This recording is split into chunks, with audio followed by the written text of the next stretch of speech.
du quinquennat, il y a une grande loi sur l'égalité. Pas qu'on passe 3 mois à débattre du mariage pour tous, il fallait le faire. Mais ça aurait été tellement plus percutant et efficace de dire la préoccupation c'est l'égalité et donc on s'attaque à toutes les formes de discrimination. Et qu'on ait eu un texte de loi, une sorte de loi Macron de l'égalité, vous savez, un truc fourre-tout, où on aurait mis plusieurs portes d'entrée, on aurait mis le droit de vote des étrangers aux élections locales parce qu'on avait le texte qui avait été voté au Sénat et qu'on pouvait le reprendre en termes identiques, on l'aurait fait voter par l'Assemblée nationale, même si on aurait eu le constat qu'il n'y avait pas la majorité des 3/5, mais on aurait eu au moins affirmé l'obligation de moyens à défaut de l'obligation de résultat, mais ça aurait été une manière de dire, voilà, on l'a promis, le texte a été voté par le Sénat, on le reprend dans les mêmes termes à l'Assemblée nationale, on constate après et on met la pression sur les députés de droite en disant, il nous manque 20 ou 30 députés pour faire la majorité des 3/5, et à ce moment-là, on va faire la bataille culturelle dans chacune des circonscriptions. Moi, je l'avais proposé au groupe socialiste à l'Assemblée nationale.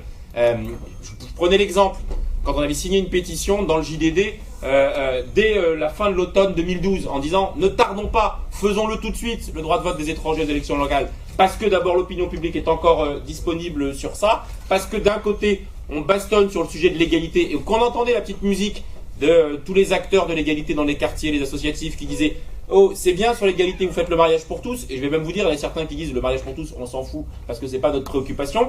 Donc on avait opposé les thématiques d'égalité à un moment donné. Et la baston qui était amenée, moi je prenais cet exemple. J'avais par exemple Nathalie Kosciusko-Morizet dans mon département. Elle avait toujours dit qu'elle était favorable au droit de vote des étrangers aux élections locales. Donc la baston, elle se mène dans sa circonscription avec 300, 500, 1000 personnes qui pétitionnent et qui lui disent un peu de courage, madame la députée, vous êtes une femme libre. Quand le texte arrive au Congrès, ne mêlez pas votre voix avec Sarkozy et les autres, votez en conscience. Mais ça, c'est une bataille culturelle. On a refusé de la mener sur cette thématique générale de la lutte contre les discriminations et pour l'égalité. Et au contraire, je le dis en le regrettant, on a donné du crédit au glissement sur la thématique de l'identité. Je vais besoin de vous faire un dessin sur ce qui s'est passé, dont le paroxysme a été le débat de 2016 entre déchéance de nationalité et Burkini, où on retrouve nous-mêmes à mettre dans l'espace public des sujets qui viennent à l'encontre des thématiques qu'on défend. Donc, c'est pour ça que je disais ça en début d'intervention tout à l'heure, qu'il y a une forme de résignation année après année, surtout depuis ces 5 dernières années, où nous, la gauche, on était aux responsabilités, de venir devant les rencontres des maisons des potes et de dire, bah non, on n'arrive pas à le faire.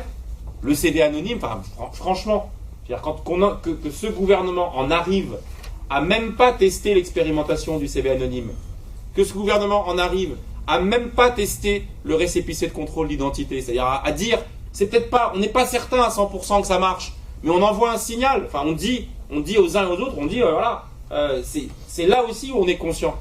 Et on est 10 ans ou 12 ans après 2005, on est par contre, et c'est aussi, moi je pensais même à un moment donné, très cyniquement, c'est terrible ce que je vais vous dire, ne le répétez pas, mais je pensais même, moi je l'avais dit au président de la République à ce moment-là, qu'au lendemain de l'attentat contre Charlie et l'hypercachère, qu'il pouvait y avoir aussi un sursaut pour revenir sur ces sujets du vivre ensemble. Tout le monde nous a fait des tartines sur le vivre ensemble. Il fallait le faire. Mais concrètement, ça se traduit comment? Quelle est la réponse qu'on a dressée et quels étaient les leviers qu'on mettait sur la table?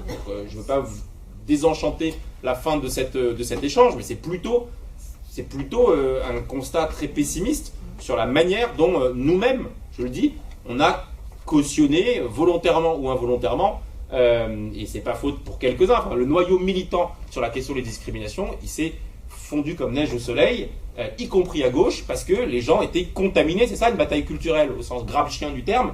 Quand vous avez déjà perdu la bataille des mots, vous perdez la bataille culturelle, et quand vous perdez la bataille culturelle, en général, vous perdez la bataille politique derrière, parce que vous n'avez pas amené le débat sur les sujets qui sont les vôtres. Mais on n'est pas mort.